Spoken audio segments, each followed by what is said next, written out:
ભરતનગર પોલીસે ચોરાવ electric motor અને wire સાથે એક ઇસમને ઝડપી લીધો।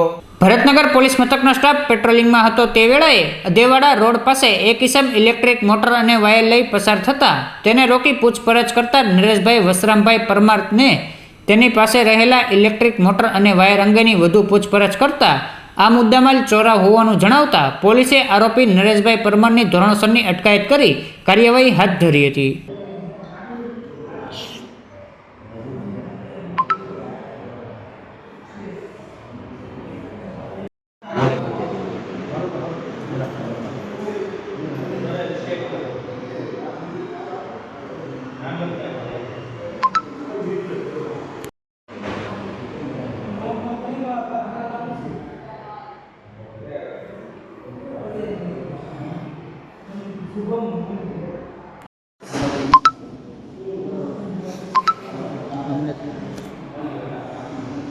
હમણાં રાડો પડવા જ લેવાનું છે ભાઈ, એકનું ન લે।